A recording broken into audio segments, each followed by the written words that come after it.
everyone! Welcome back again to my channel. So for today's vlog, wow, Kalingap Edu. Sobrang masaya. Bakit kaya mga Kalingap? So alamin po natin sa video na ito. Pero bago natin simulan yan, huwag niyo pong kakalimutan mag-subscribe. Val Santos Matubang, Kalingap Rob, at Edna Vlogs. At ang inyong lingkod, Gandang Emmy. Sa mga hindi pa po nakapag-subscribe, please subscribe and please hit the notification bell para lagi po kayong updated sa aking mga ina-upload na mga reaction video. So alamin natin bakit nga ba masaya itong ating hobby, mga kasuke, mga Kalingap. Tara, panoorin po natin ang video na ito. Sabi ni Wat Pumapapaids, nag-live ka na daw kaya lipat kami sa'yo. Galing kami kay JJ. Ay, shoutout JJ. Shout out. Ay, pasensya na. Pasensya na. Pasensya na, naagawan ka na sa live. Ano na, ang dami. Ang bilis. Sabi ni YP, nag-comment sa live ni JJ. Ay, bakit walang comment dito? So, yun nga, mga kasukay, mga Kalingap. Napansin nyo, ang saya ni Eds, no?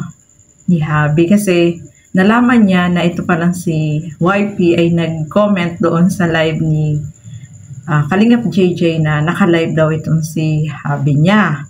So, yung mga viewer, syempre lilipat kasi sinabi ni YP. Kaya sobrang masaya si Eds, no? Mga kasukay, mga Kalingap, pakita nyo naman po yung ngiti niya, di ba? Talagang sobrang masaya siya, mga Kalingap. At sabi pa nga niya, bakit hindi siya nag-comment dito? O, di ba? Ay, grabe na yan. Sobrang masaya po siya. Napansin niyo po yung kanyang mga ngiti, no, mga kasukay, mga Kalingap, nung mabasa niya yung comment na yun. So ituloy pa po natin. Mag-iipon na tayo ng jacket. Tagal nga niyan dumalaw. 1 taon na yata simula nang dumalaw yan sa channel ko eh. Nakakatampo. Pabantayan ko si Eds, biyan si Eds kasi may nagbabalak daw, sabi ni Olives. Pambihira. Anong nagbabalak na paano? Wala naman gagawa niyan. Babantayan natin, guys. Ma'am Rexy, gusto makita si Beyonce, Sana magkita sila. Isa po siya sa pinaka, major sponsor ni Beyonce sa pagpapaano. Hindi lang po sa pagpapatayo ng bahay. Sa ibang mga bagay pa, siya rin yung nagbigay ng cellphone niya. Na iPhone, grabe. Saka iba pa. Pakis nga, Papa Eds. Shoutout from Hong Kong. Daming nagpaka-crush sa'yo dito sa Filipino-Chinese community. What? Shoutout kay Harvey C25. Mga taga Hong Kong, shoutout. Nawa nga po matunaw yung bagyong typhoon. Sana magliko.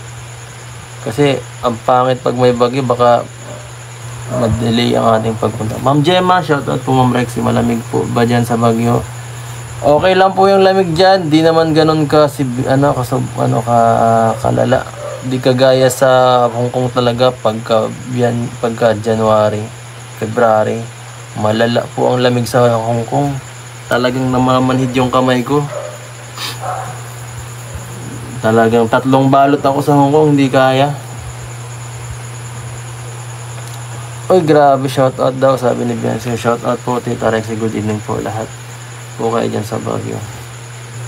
Sana makita mo na siya, si Ma'am Rexy. Sayang. Sa Palawan din sana, makikita natin sana si Ma'am Rexy sa Palawan. Kaso, nauna siyang umuwi. Lagi naman po kami magkakasama. Wag po kayo mag-alala. Po yung mangyayari yan, guys. Bantay sarado natin yung lahat. So, yun mga kasukay, mga Kalingap, no? Nakakatuwa naman. At si Beyonce ay nandyan sa live ni Kalingap Edu. Sabi nga niya, almost 1 year daw dahil hindi nagbisita sa kanyang live at nakatampo daw. Ay, grabe naman si Habi. Grabe na yan. Huwag ka na magtampo. Ayan na si Beyonce, no? At ito pa, mga kasukay, mga Kalingap. Di ba pupunta sila ng Baguio? Parang mayroong gustong makilala itong si Beyonce, no? Hindi natin alam kung sino yung gusto makipagkilala. Sabi nga ni Eds, babantayan niya itong si Beyonce, di ba? Syempre, mamaya masalitihan pa siya dyan. Joke. Charot lang po, no? Siyempre, hindi naman yan hahayaan ni Kalingap Edo na kung sino-sino yung makipag-ano sa kanya, no? Usap, no? Mga kasukay, mga kalingap. At siyempre, babantayan niya yan, no? Natatawa nga ako kanina dun sa live ni Kalingap Rab kasi napag-usapan din yun na mayroon daw gustong makipagkilala dito kay Beyonce. At sabi nga ni babantayan nila, sabi ni Jello Max, gagwardyahan nila. Ay nako, grabe naman si Beyonce, no, mga kalingap. Nakatuwa at talagang babantayan, no. Lalo na si Ed, siyempre babantayan niya yan, no. Naku, ano na yan, bantay na dyan si Kalingap Edo, hindi niya hahayaan yan, no. Kaya wag po kayong mag-alala, sabi nga ni Ed, wag daw tayong mag-alala kasi nga si Beyonce, babantayan niya yan. Kaya wag tayong mag-worry na may makakaibang baka naman gusto lang yung makipag-picture o no, mga kasukay, mga kalingap, baka gusto lang makasama sa picture itong si Beyonce. Syempre kasama din si Edo, di ba, no, mga kalingap. So bantayan mo yan, Ed, si Beyonce sa Baguio. Marami nga yung nagsasabi babantayan. Oh, syempre bantayan nyo yan, no. At isa pa, natuwa ako dito dun sa may nag-message, may comment na ang dami daw nagkakakras kay Edo. Sino ba naman hindi magkakakras sa kanya, no? Lalong gumagwapo at bumabata, no, ang itsura ni Kalingap Edo. At nabanggit din niya dyan na sa Facebook, hindi na daw siya masyado nagpe-Facebook, no, sa page niya kasi parang siguro marami siyang ginagawa kaya wala na siyang time. At iba daw yung goal niya. Uy, ang goal niya siguro magpapogi. Gusto niya magpapogi at bumata kasi sabi niya kapag hindi daw nag-iisip, nakakabata daw. Totoo naman po yun, kapag kasi lagi ka ng isip, parang nagiging yung stressful, di ba? Tapos parang nagiging matured, no? Ayan, hindi ka mag-iisip, lagi kang masaya, lagi kang nakangiti, ay talagang babata ka. Tapos ayan pa, in love pa siya kay Beyonce, di ba? Talagang babata yan, no? Mga kasukan, kita nyo naman po, napakagwapo niya dyan ngayon, di ba? Titigan nyo po si Kalingap Edo, tapos lagi siya nakangiti. Masaya siya na nandiyan si Beyonce na nakasama ngayong gabi dun sa live niya. Sabi nga niya, tagal, almost 1 year. Parang wala namang 1 year. Grabe naman si Eds. Hindi lang nakakapag-comment si Beyonce, alam mo naman na maaga natutulog kasi may pasok, di ba? So, siguro, kaya siya, mas maaga siya nag-live. Kaya, ayun, pag-comment itong si Beyonce sa live ni Kalingap Edo. At syempre napansin natin na sobrang masaya si Kalingap Edo, no? Mga kasukay, mga kalingap. At isa pang good news, no?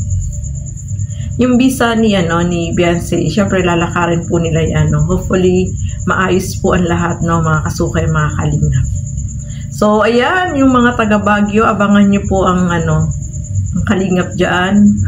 Ang EDC, no, alam ko sa meet and greet maraming pupunta yan, no, mga kasukay, mga kalingap. Kaya ayan, ingat-ingat, no, ingat-ingat sa biyahe, syempre. Hopefully yung bagyo ay wag tumama sa Baguio, no, mga kasukay, mga kalingap. So ayan, maraming salamat po sa inyong panunood at lagi po natin suportahan lahat ng mga Kalingap partners and Kalingap reactors. So huwag niyo pong kakalimutan suportahan Teacher N and Kuya Noli Vlad, no? Support po natin. Syempre, si Kalingap Edo, supportahan po natin. So hanggang dito na lamang po muna. Maraming salamat po sa walang sawa niyong panunood sa aking mga reaction video. Bye-bye po muna!